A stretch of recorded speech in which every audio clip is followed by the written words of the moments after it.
بسم اللہ الرحمن الرحیم۔ شروع اللہ کے بابرکت نام سے جو بہت بڑا مہربان نہایت رحم کرنے والا ہے۔ دوستو، آج جو ویڈیو کی صورت میں واقعہ بیان کرنے لگا ہوں وہ حضرت خضر علیہ السلام کا واقعہ ہے۔ دوستو، ایک مرتبہ حضرت خضر علیہ السلام دریا کے کنارے بیٹھے تھے۔ اتنے میں کسی سائل نے آ کر ان سے سوال کیا کہ میں آپ سے اللہ کے واسطے سوال کرتا ہوں، مجھے عنایت فرمائیے۔ یہ سن کر حضرت خضر علیہ السلام پر بے ہوشی طاری ہو گئی۔ جب کچھ ہوش ہوا تو فرمانے لگے، بھائی، میں نے تو صرف اپنی جان اور مال کا مالک ہوں، تم نے مجھ سے اللہ کے واسطے سوال کیا، لہٰذا میں اپنی جان اور ذات تمہارے حوالے کرتا ہوں، تم جس طرح چاہو اس کو استعمال میں لاؤ، بازار میں فروخت کر کے اس کی قیمت سے فائدہ اٹھاؤ۔ چنانچہ سائل ان کو بازار لے گیا۔ ایک شخص سہمہ بن ارقم کے ہاتھ ان کو فروخت کر گیا۔ یہ خریداران کو اپنے گھر لے گیا جس کی پشت پر اس کا ایک باغ تھا۔ چنانچہ ساہمہ نے حضرت خضر علیہ السلام کو کدال دے کر کہا، اس سامنے والے پہاڑ جو 3 مربع میل رقبہ میں واقع تھا، مٹی کا کاٹ کاٹ کر باغ میں ڈالتے رہیں۔ اور یہ حکم دے کر ساہمہ اپنی کسی ضرورت سے کہیں چلا گیا اور حضرت خضر علیہ السلام پہاڑ سے مٹی کاٹ کاٹ کر باغ میں ڈالنے لگے۔ جب ساہمہ واپس آیا تو اس نے گھر والوں سے دریافت کیا، کیا تم نے غلام کو کھانا بھی کھلایا؟ نہیں، گھر والوں نے جواب دیا کہ ہمیں معلوم نہیں غلام کہاں ہے۔ یہ سن کر جب ساہمہ خود کھانا لے کر باغ میں آیا تو اس نے دیکھا وہ غلام یعنی حضرت خضر علیہ السلام تمام پہاڑ کی مٹی کاٹ کر ڈال چکے تھے اور اپنے کام سے فارغ ہو کر اپنے مولا حقیقی کی عبادت میں مصروف تھے۔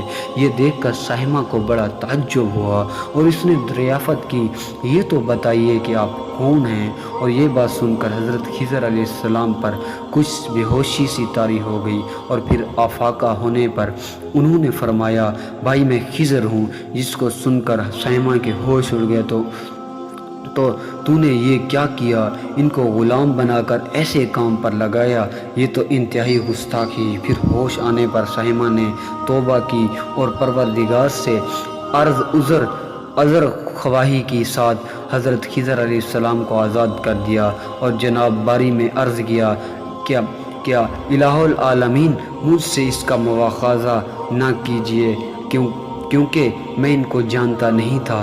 اس کے بعد حضرت خضر علیہ السلام نے دعا فرمائی اور سجدہ شکر بجا لائے، اے میرے پروردگار، میں تیرے ہی حق میں غلام بنا اور تیرے ہی حق میں آزاد ہوا، اس پر تیرا ہی شکر ادا کرتا ہوں اور تیرے ہی شکر گزار ہوں۔ بعد ازاں واپسی کی اجازت لے کر جب دریا پر واپس آئے تو دیکھا ایک شخص کھڑا دعا مانگ رہا ہے کہ اے میرے رب، حضرت خضر علیہ السلام کو غلامی سے رہائی عطا فرما دے اور ان کی توبہ قبول فرما لے۔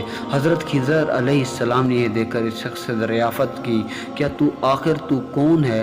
تو اس شخص نے بتایا، میں تو شاذون ہوں۔ آپ کون ہیں؟ انہوں نے فرمایا، میں خضر ہوں۔ اس کے بعد شاذون نے کہا کہ اے خضر، تم نے اپنے لیے رہنے کا مکان بنا کر دنیا طلب کی ہے، کیونکہ حضرت خضر کا دریا کے کنارے پر ایک عبادت خانہ تھا۔ بس یہ سن کر وہ فوراً میدان میں نکل آئے اور وہی اللہ کی عبادت میں مصروف ہو گئے۔ اس کے بعد حضرت خضر علیہ السلام نے اس جگہ ایک درخت لگایا اور اس کے سایہ میں ایک عبادت شروع کی تو آواز آئی، اے خضر، جب تم نے درخت کے سایہ میں سجدہ کیا تو تم نے دنیا کی آخرت پر ترجیح دی۔ مجھے اپنی عزت و جلال کی قسم ہے، مجھے دنیا کی محبت میں رضا مندی نہیں ہے۔ اس کے بعد حضرت خضر علیہ السلام نے شاذون فرشتہ سے کہا، اے شاذون، دعا کرو، اللہ تعالیٰ میری دعا قبول فرمائے۔ چنانچہ شاذون نے دعا کی اور اللہ تعالیٰ نے شاذون کی برکت سے حضرت خضر علیہ السلام کی توبہ قبول فرمائی۔ حاصل یہ ہوا، خدا کے برگزیدہ بندے اس حالت میں راضی رہتے ہیں کہ کہ جو اللہ کو منظور ہے۔ بے شک ہماری فلاح بھی اسی میں ہے کہ زندگی کے ہر موڑ پر آنے والے ہر بیچ و خم میں ہم راضی رہیں، رضا مند رہیں، اللہ کی رضا میں راضی رہیں، اللہ تعالیٰ کی چاہت کو سامنے رکھ کر زندگی گزاریں۔ دعا ہے کہ اللہ تعالیٰ ہمیں اس واقعے سے سبق حاصل کر کے نیک بننے کی توفیق عطا فرمائے، آمین یا رب العالمین۔ دوستو، اگر آپ کو یہی اسلامک واقعہ پسند آیا ہو تو میری ویڈیو کو ضرور سبسکرائب